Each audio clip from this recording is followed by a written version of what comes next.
Congress government హైదరాబాద్లో ఉన్న అందరికీ సొంత ఇల్లు ఉండేలా చూస్తుందంట. 2047 అంటే రాబోతున్న 20 ఏళ్లలో రూరల్ అండ్ అర్బన్ తెలంగాణ ఎలా మారబోతున్నాయి?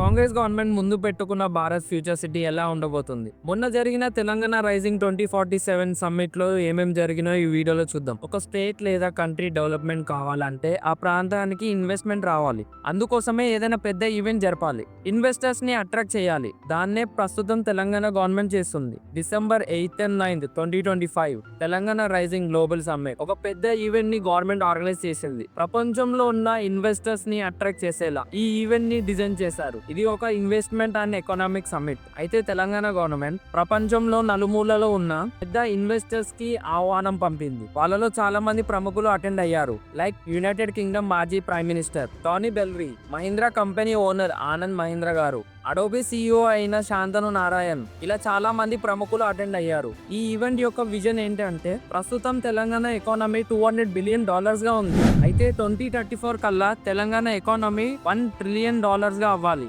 2047 లోపల $3 ట్రిలియన్ కావాలని ఏం పెట్టుకున్నారు. అయితే ఈ ఈవెంట్ లో తెలంగాణకు లాభం జరిగిందా? ఎస్, జరిగింది. December 8th రోజు అంటే ఫస్ట్ డే తెలంగాణకి 2,50,000 కోట్ల ఇన్వెస్ట్మెంట్ MOUలు ఫిక్స్ అయ్యాయి.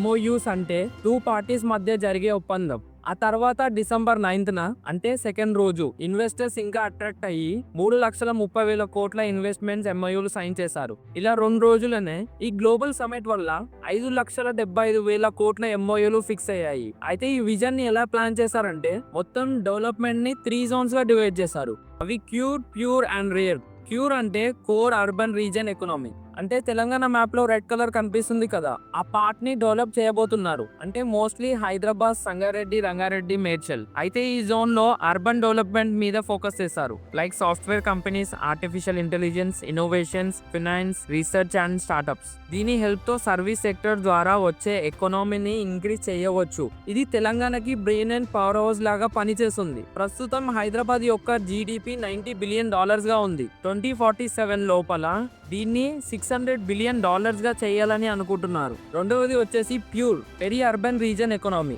ఇదిగో ఈ మ్యాప్ లో కనిపిస్తున్న బ్లూ కలర్ జోనే అది. అంటే mostly city outskirts and ring road లోపల ఉండే ప్రాంతం. ఈ ఏరియాలో large scale factories, industrial parks, manufacturing units, warehouses ని కట్టబోతున్నారు. సింపుల్ గా చెప్పాలంటే హార్డ్వేర్ వర్క్స్ అన్నమాట. థర్డ్ వన్ వచ్చేసి rare, rural and agri region economy. ఈ మ్యాప్ లో గ్రీన్ కలర్ లో కనిపిస్తున్న ఏరియా. ఈ జోన్ లో అగ్రికల్చర్ చేసుకునే వాళ్ళకి హెల్ప్ చేస్తారు. ఫుడ్ సిస్టమ్ ని బిల్డ్ చేస్తారు. రూరల్ ఏరియాలో ఉన్న ఇండస్ట్రియల్ కి సపోర్ట్ చేస్తారు. Like dairy farms, food processing units, rice mills, ఇలాంటివి. ఇలా 3 జోన్ ని డివైడ్ చేశారు. We call it cure, pure and rare. Core urban region economy, that is called cure. Peri-urban region economy is called pure. Rural agriculture region economy is called rare. ఇలాగే పొంగిలేటి శ్రీనివాస్ రెడ్డి మాట్లాడుతూ 2047 కల్లా హైదరాబాద్ లో ఉన్న houses affordable చేశారంట. హైదరాబాద్ లో అందరికీ సొంత ఇల్లు ఉండేలా చూసారంట. సో ఇది పాసిబుల్ అని మీరు అనుకుంటున్నారా?